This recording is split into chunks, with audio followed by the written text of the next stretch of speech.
Assalamualaikum dan selamat sejahtera. Hari ini kita akan belajar topik bundar. Apa itu bundar? Bundar itu menggenapkan nombor menjadi lebih mudah atau membentuk nilai nombor yang terhampir. Bila kita belajar tentang bundar, kita mestilah tahu nilai tempat dahulu. Okey, nilai tempat. Macam dekat sini, saya nak ajar dua bundar iaitu nilai tempat perpuluhan dan juga nilai tempat nombor bulat. Kita fokus kepada nilai tempat nombor bulat dahulu.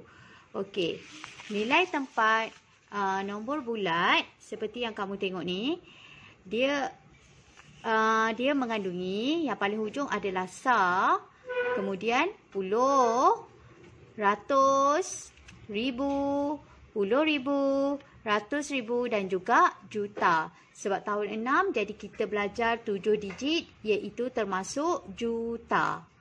Okey, jadi kita beralih pula kepada nilai tempat perpuluhan. Okey, nilai tempat perpuluhan, kamu boleh nampak dekat sini ada titik, itu adalah titik perpuluhan. Ya. Selepas titik perpuluhan, nilai tempat menjadi per 10, kemudian per 100, per 1000. 1.256. 2 adalah nilai tempat per 10, 5 nilai tempat per 100 dan 6 adalah nilai tempat per 1000. Selepas kita dah kenali nilai tempat, iaitu kita belajar dua hari ini, nilai tempat perpuluhan dan juga nilai tempat bagi nombor bulat. Kemudian apa yang kita perlu tahu bagaimana asas untuk kita membundar. Yang pertama, kita mesti gariskan nilai tempat. Kemudian yang kedua, kita kena kenal pasti. Kalau nombor sifar 1, 2, 3, 4, kita kena tambahkan sifar. Sekiranya nombor 5, 6, 7, 8, 9, kita tambahkan 1. Okey, yang ini kita akan melihat angka di sebelah kanan dahulu sebelum kita menambah. Tak faham tak apa, saya akan tunjukkan contoh. Saya akan menunjukkan dahulu bagaimana cara untuk kita membundar kepada ratus yang terdekat. Jadi, yang pertama sekali kita mesti kenal pasti nilai tempat. Yang kita belajar tadi kan, ratus di tempat yang ke mana? Di tempat yang ketiga dari belakang. Jadi, kita tengok mana ratus? 1, 2, 3. Jadi, kita gariskan ratus. Sebab asas memundar, yang pertama, dia suruh kita garis nilai tempat. Kemudian, barulah melihat angka di sebelah kanan. Baik, kita akan melihat angka di sebelah kanan sekarang ni. Angka di sebelah kanan, kita akan bulat. Okey, angka di sebelah kanan kita akan bulat. Kemudian kita kenal pasti, adakah kita perlu menambah 1 atau menambah sifar. Tengok balik. Okey. 5, 6, 7, 8, 9. 5 tadi kita perlu menambah 1.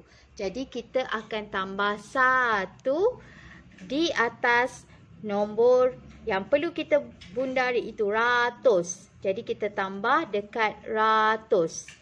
Jadi sekarang ni 7 kita salin sahaja semula. 7. Kemudian, kejap tak berapa terang ni. 6 tambah 1 akan menjadi 7.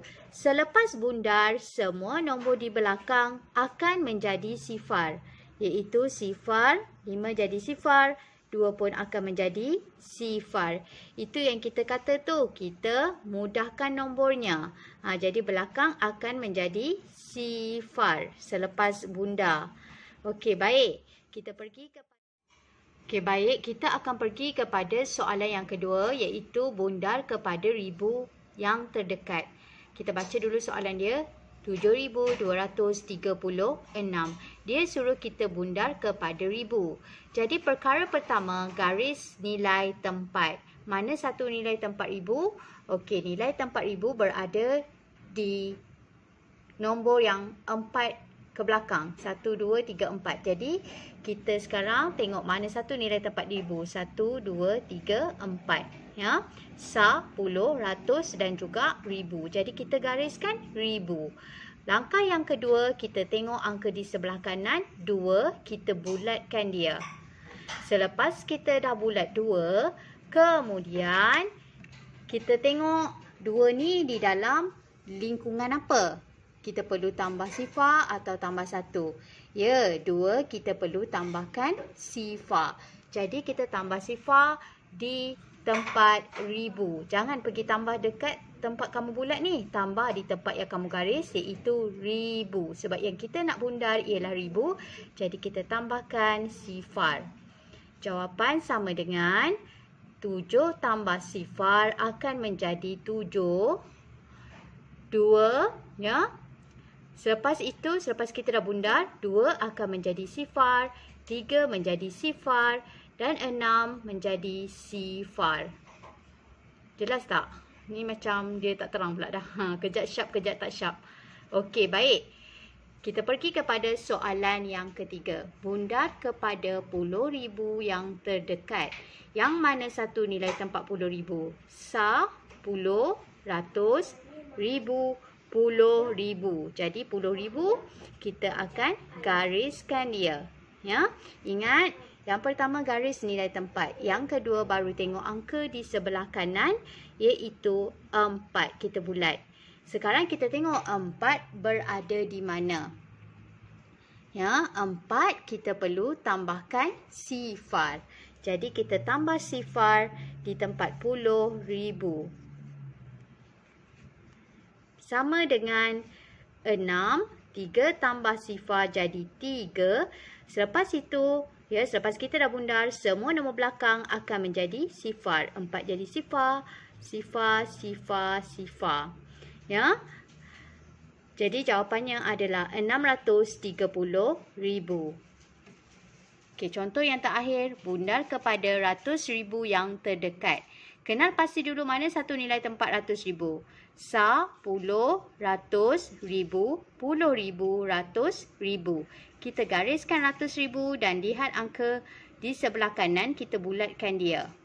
Dah bulat, kita tengok 5 berada di kumpulan mana? Perlu tambah 1 atau tambah sifar. 5 kita perlu tambahkan 1. Jadi kita tambah 1 dekat ratus ribu. Ya, dekat ratus ribu. Jadi 6 tambah 1 jadi 7. Selepas tu nombor yang belakang semua jadi kosong. Kosong, kosong, kosong, kosong. Jangan terlebih kosong sudahlah ya. Kosong ya. Jangan terlebih. Sifar lah sebenarnya. Jangan sebut kosong. Okey, jadi jawapannya adalah 700,000. Okey, baik. Seterusnya kita akan pergi kepada soalan bundar perpuluhan. Bundar perpuluhan. Dia bundar perpuluhan ni dia lain sikit ya. Kadang-kadang dia akan menggunakan term bundar kepada satu tempat perpuluhan. Kadang-kadang dia akan letakkan nilai tempat iaitu bundar kepada persepuluh yang terdekat ya. Kadang-kadang dia guna persepuluh, kadang-kadang dia juga boleh guna satu tempat perpuluhan. Tapi sebenarnya maksudnya adalah sama. Satu tempat perpuluhan bermaksud selepas titik perpuluhan dia adalah berada satu tempat selepas titik. Jadi kat sini kat mana yang satu tempat perpuluhan kejap. Dia jadi blur pula. Okey, dekat sini kita tengok balik. Okey, titik perpuluhan di sini. Jadi dia kata satu tempat perpuluhan. Jadi nilai satu tempat ya, satu nombor selepas titik adalah 5. Jadi itu adalah satu tempat perpuluhan. Jelas tak? Jadi kita dah tahu 5 adalah satu tempat perpuluhan. Jadi kita gariskan 5. Gariskan 5. Macam tadi saya ajar, saya kata asas membundar. Yang pertama garis nilai tempat. Jadi sekarang dia tak guna perkataan nilai tempat, dia guna satu tempat perpuluhan. Jadi kita akan gariskan juga. Ya, dia tak letak nilai tempat, dia kata satu tempat perpuluhan, kita gariskan juga satu tempat perpuluhan iaitu 5. Kemudian kita lihat angka di sebelah kanan. Angka di sebelah kanan ialah 3, kita bulatkan. Okey, lepas kita dah bulat, kita lihat 3 berada di kumpulan mana? Tambah sifar ataupun tambah 1? Ya, 3 kita kena tambah sifar. Jadi kita tambah sifar dekat tempat satu tempat perpuluhan tu iaitu 5. Tambah sifar. Jadi jawapan 12 ni kita salin saja balik. Yang depan salin balik. 5 tambah sifar akan menjadi 5. Yang belakang kita boleh tinggalkan sahaja macam ni. Ataupun kalau kamu buat macam ni, 12.5. Yang 3 ni kamu nak letak sifar pun tiada masalah, pun betul juga. Pilih salah satu sahaja. Boleh ya? Okey, baik. Sekarang kita tengok bundar kepada persepuluh yang terdekat. Jadi kita boleh nampak kat sini adalah, kamu kena tahu nilai tempat perpuluhan persepuluh tu di mana. Kita tengok balik nilai tempat tadi. Persepuluh berada selepas satu titik perpuluhan ni. Iaitu lepas titik, itu adalah persepuluh. Jadi kita tengok lepas titik yang mana 1/10, iaitu 5. Jadi kita gariskan 5 sebab ni persepuluh. Kemudian kita tengok angka di sebelah kanan. Kita bulatkan dia. Lepas kita dah bulat, kita tengok 3 tu kumpulan mana? 3 kita kena tambah sifar. Tambah sifar dekat tempat persepuluh. Jadi jawapan akan menjadi 12%. 5 tambah sifar akan menjadi 5. Jadi jawapan dia sebenarnya sama. Nampak di sini 12.5. Bila kita guna satu tempat perpuluhan, persepuluh pun sama. Dia tetap menjadi 12.5. Jadi sekarang kita tengok soalan lain pula. Contoh lain ialah bundar kepada 2 tempat perpuluhan. Jadi maksudnya nombornya berada di 2 tempat perpuluhan. Selepas titik maksudnya dia berada di 2 tempat. Sini 1 tempat, sini yang kedua tempat. Jadi 3 adalah 2 tempat perpuluhan. Kita gariskan 3 dan bulatkan angka sebelah kanan. Bila lama-lama kita buat soalan, kita akan semakin mahir dan semakin laju. Ya. Jadi sekarang kita tengok 7. 7 berada di kumpulan, kena tambah 1. Jadi kita tambahlah 1 dekat tempat yang kamu garis. 2 tempat perpuluhan ya. Jangan pergi tambah dekat bulat, ingat tu. Kemudian dia akan menjadi 12.5 salin balik. Yang depan semua salin balik. 3 tambah 1 akan menjadi 4. Nombor belakang kita boleh biar ataupun kita boleh letak kosong, tiada masalah. Jawapan dia 12.54. Okey, kita pergi kepada soalan yang terakhir, iaitu bundar kepada perseratus yang terhampir. Kita kena tahu perseratus tu kat mana nilai tempatnya. Tengok balik nota tu. Perseratus kat mana? Selepas titik persepuluh, kemudian perseratus. Jadi sekarang kita tengok lepas titik persepuluh, kemudian perseratus. Jadi kita gariskan perseratus. Kemudian kita tengok angka sebelah kanan dan bulatkan dia. 7 berada di kumpulan yang mana? 7 kita kena tambah dengan 1. Jadi kita tambah 1 dekat tempat perseratus. Jawapan akan menjadi 12.5. 3 tambah 1 akan menjadi 4. Nombor selepas kita bundarkan ya, kita boleh biarkan sifar ataupun kita boleh tulis sifar ataupun kita biarkan saja macam ni pun betul. Macam ni betul. Kalau kita letak 12.54 sifar pun betul. Okey. Jadi sekarang ni saya harap kamu semua dapat memahami apakah nilai tempat perpuluhan dan juga nombor bulat, dan juga kamu dah tahu bagaimana cara untuk membundar kedua-duanya.